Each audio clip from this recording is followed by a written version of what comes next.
सुनसान रेगिस्तान जहां रेत की लहरें हमेशा ही धुंधली सी दिखाई देती हैं। कई साल पहले यहाँ एक भव्य किलेदार महल हुआ करता था। अब उस महल के खंडहर ही बच गए हैं, लेकिन लोग कहते हैं कि वहाँ एक खोई हुई आत्मा भटक रही है जिसे कभी शांति नहीं मिलती। यह कहानी उसी आत्मा की है जो अब भी रेगिस्तान के अंधकार में खोई हुई है। एक दिन आदित्य, एक युवा यात्री जिसने अपनी नई यात्रा की योजना बनाई थी, रेगिस्तान की ओर बढ़ा। आदित्य का सपना था कि वह रेगिस्तान की सुकून भरी चुप्पी और उसकी भव्यता को अपने कैमरे में कैद कर सके। उसने इस यात्रा के लिए एक पुरानी गाड़ी किराए पर ली थी जो रेगिस्तान के कठिन रास्तों को सहन कर सकती थी। जब आदित्य ने रेगिस्तान में प्रवेश किया तो सूरज की तपती किरणें उसके चेहरे पर पड़ रही थीं और रेगिस्तान की गर्मी असहनीय हो रही थी। लेकिन आदित्य को अपने मिशन की सफलता का विश्वास था। वह सोच रहा था कि वह इस यात्रा के दौरान बहुत कुछ नया देखेगा और अनुभव करेगा।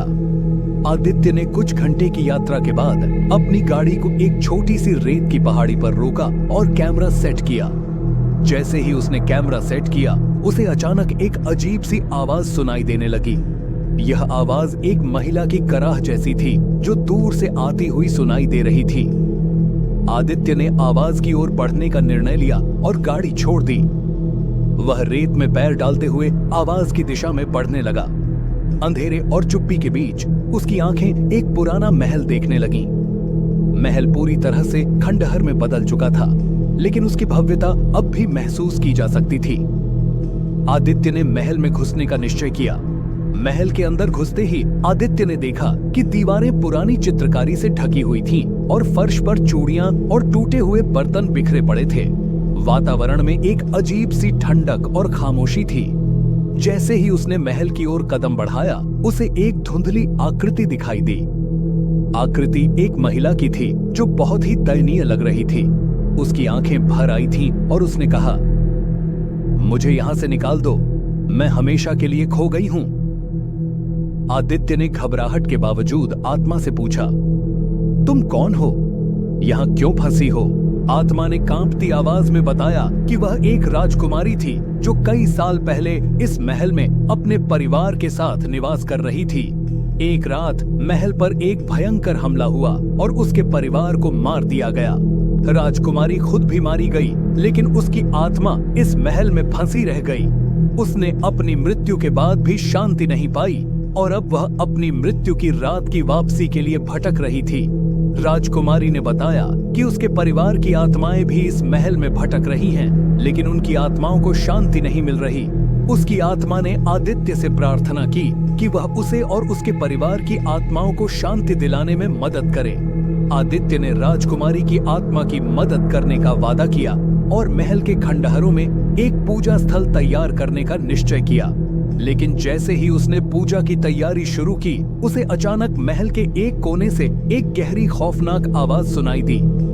आवाज ने उसे चेतावनी दी कि अगर उसने पूजा की तो वह खुद भी इसी आत्मा के जाल में फंस जाएगा।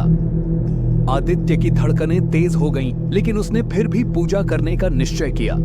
उसने अपने मन को मजबूत किया और पूजा की प्रक्रिया में लग गया। जैसे ही पूजा शुरू हुई, महल के चारों ओर एक अजीब सी ऊर्जा का संचार होने लगा। रोशनी के चमकते हुए झलके महल के चारों ओर फैल गए और एक रहस्यमयी ठंडी हवा बहने लगी। पूजा के दौरान आदित्य को अचानक अंधेरे में एक हल्की सी आकृति देखने लगी। वह आकृति धीरे धीरे राजकुमारी की रूपरेखा में बदल गई, लेकिन उसका चेहरा अब भी भयंकर और डरावना था।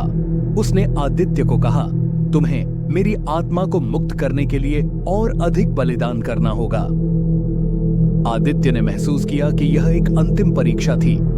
उसने आत्मा की शांति के लिए अपने दिल की गहराई से प्रार्थना की और समर्पण की भावना के साथ पूजा को जारी रखा। जैसे ही उसने अंतिम मंत्र पूरा किया, महल में एक भयंकर प्रकाश फैल गया और राजकुमारी की आत्मा ने अंतिम बार आदित्य की ओर देखा। महल के चारों ओर की अजीब आवाजें और रहस्यमय ऊर्जा पूरी तरह से समाप्त हो गई। आदित्य ने महसूस किया कि महल के वातावरण में एक गहरी शांति आ गई थी। राजकुमारी की आत्मा और उसके परिवार की आत्माएं अब शांति में थीं। आदित्य ने महल को अंतिम बार देखा और अपनी गाड़ी की ओर लौट पड़ा। उसने रेगिस्तान से बाहर निकलते हुए महसूस किया कि उसने एक महत्वपूर्ण कार्य पूरा किया है। उसकी यात्रा के दौरान वह एक अद्वितीय और रहस्यमय अनुभव का हिस्सा बना था, जिसने उसे जीवन की सच्चाइयों और आत्मिक शांति के महत्व को समझाया। आदित्य की गाड़ी के इंजन ने अब सुचारू रूप से काम करना शुरू कर दिया। जैसे ही वह रेगिस्तान से बाहर निकल रहा था, उसने महसूस किया कि उसके दिल में एक नई ऊर्जा और शांति का एहसास हो रहा था। उसने वह रात की घटनाओं को कभी किसी से साझा नहीं किया, लेकिन वह जानता था कि उसने एक खोई हुई आत्मा को शांति दी है। रेगिस्तान की चुप्पी अब कहीं अधिक शांत और सौम्य लग रही थी। आदित्य की यह यात्रा एक अद्भुत और रहस्यमयी अनुभव थी, जिसने उसे जीवन के रहस्यों और आत्मिक शांति के महत्व का एहसास कराया। दोस्तों, अगर आपको ये स्टोरी अच्छी लगी है तो हमारे चैनल नाइट टेरोस को सब्सक्राइब करें और हमें कमेंट करके बताएं आपको किस तरह की हॉरर स्टोरीज चाहिए। मिलते हैं एक और नई स्टोरी के साथ। धन्यवाद।